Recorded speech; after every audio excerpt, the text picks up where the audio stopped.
What's the vibe, y'all? Welcome to another episode of Running Off the Screen presented by Raptors Republic. I'm the man they call Mac. We are a week removed from the NBA schedule release, and our Toronto Raptors are thankfully scheduled back in Toronto.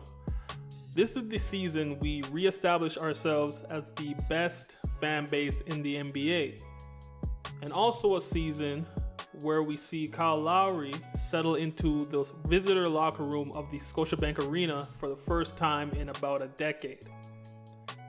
A moment that will no doubt be extremely emotional. Thursday, February 3rd, 2022, the most accomplished player in franchise history returns. I'm not sure how the algorithm works, but I wish the schedule makers put the Heat game versus the Raptors as the home opener.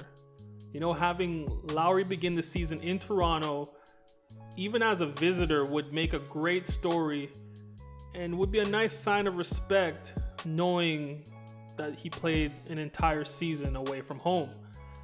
And also seeing him match up against his protege Fred to kind of solidify the changing of the guard would have been a great opening week headline.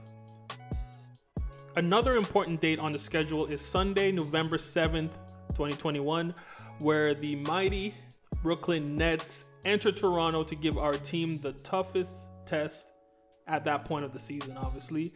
And then we face LeBron and the Lakers in March, twice in March actually, and at home March 18th in 2022. I'm sure by that time of the season, the Lakers would have already dipped into the buyout market, and it's going to be interesting to see what product they have on the floor.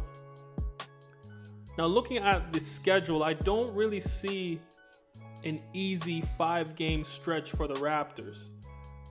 I was hoping to see maybe a stretch of Houston, Orlando, OKC, Minnesota, San Antonio, and Sacramento, that kind of thing, but it is what it is.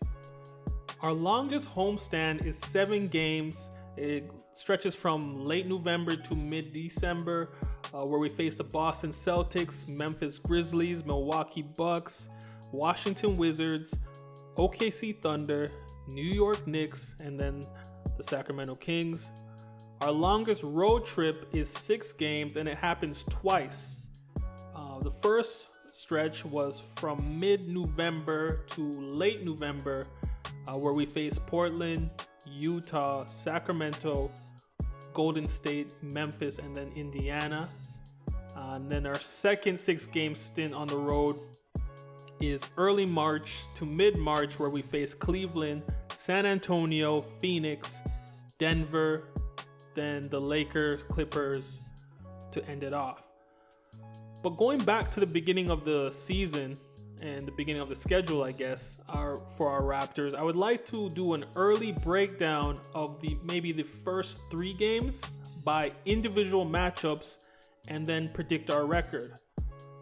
On October 20th, the first game of the season it's up against the revamped Washington Wizards. The Wizards will come into the year with a more balanced attack than last season.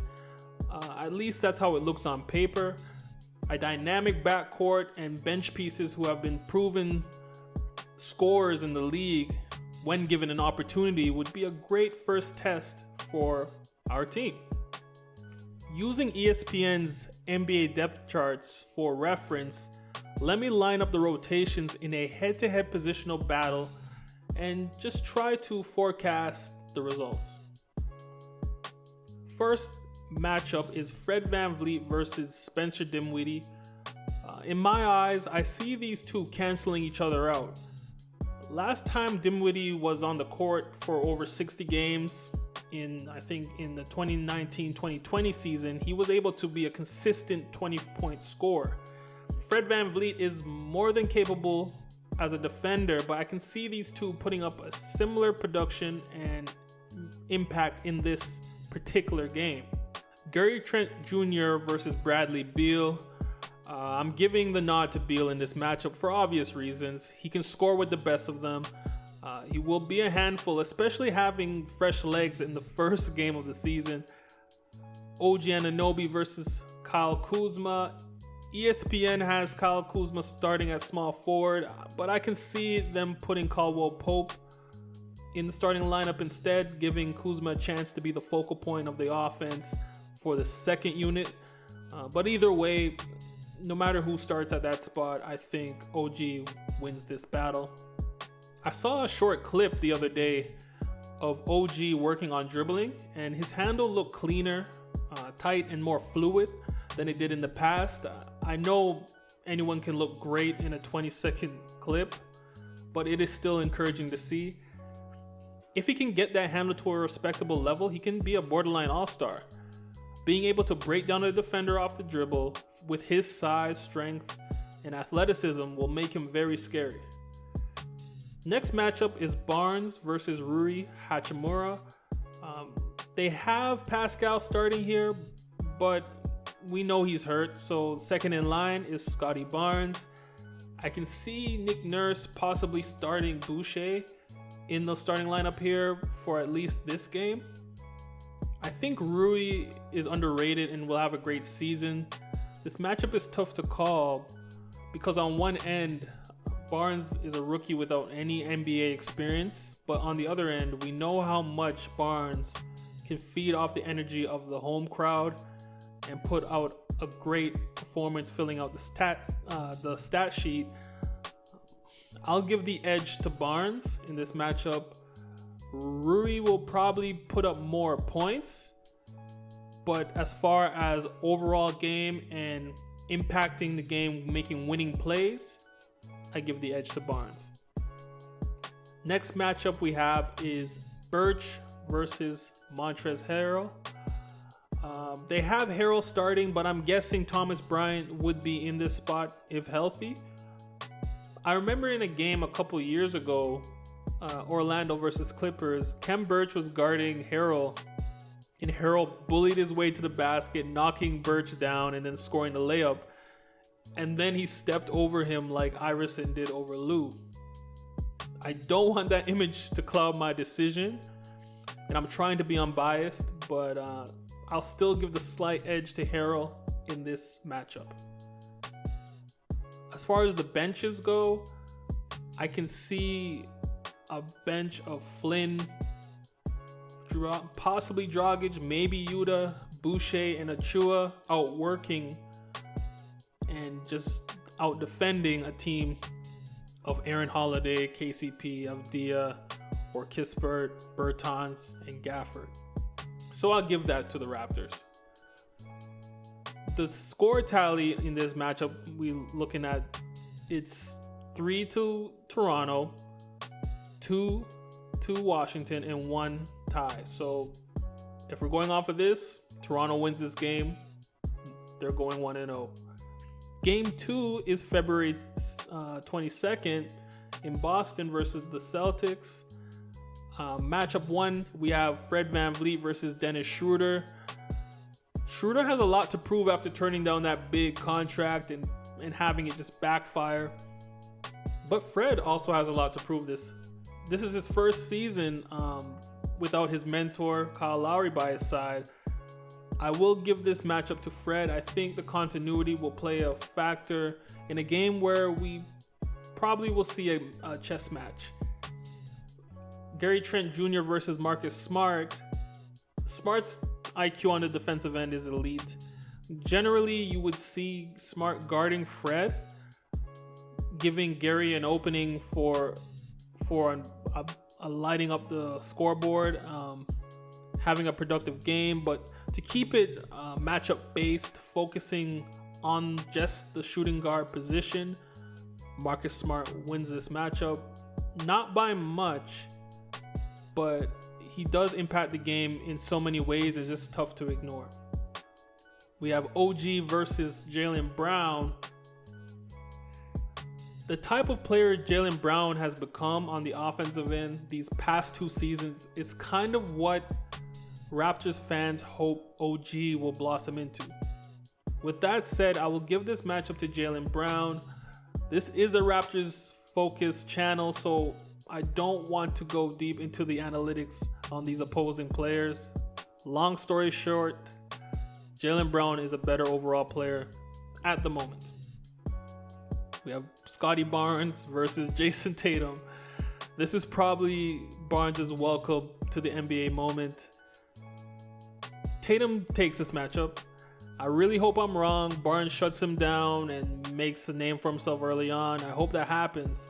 Actually, I hope I'm wrong about all these matchups not going the Raptors' way. But even so, I need to do my best to be realistic. Birch versus Horford. Horford is back in Boston, and the little time he played in OKC last season, I think it was 28 games, he proved he can still produce. He should be in a new system in Boston from what he was accustomed to, but I still give him the edge in this matchup versus Khem Birch. With the benches, this is very close race, but my gut is saying the Raptors will slightly take this one, especially if Dragic is still around and he's locked in and playing his heart out to up his trade value. We're not entirely sure he will be here by then, but we shall know by maybe early October. But at this moment, we will assume he will be here, and this gives the Raptors bench the win. As far as the score totals go, the matchup wise, I guess Toronto has 2 matchup wins. Boston has 4. That's a loss for the Raptors. We start the season 1-1. Third game of the season will be Saturday, October 23rd. Back in Toronto versus the Dallas Mavericks. First matchup here, we got Fred VanVleet versus Luka Doncic. Nick Nurse will drop defensive schemes to slow down Luka. However, there's not many head-to-head matchups in the NBA I would pick over Luka, right? So therefore, I will hand Luka the victory here.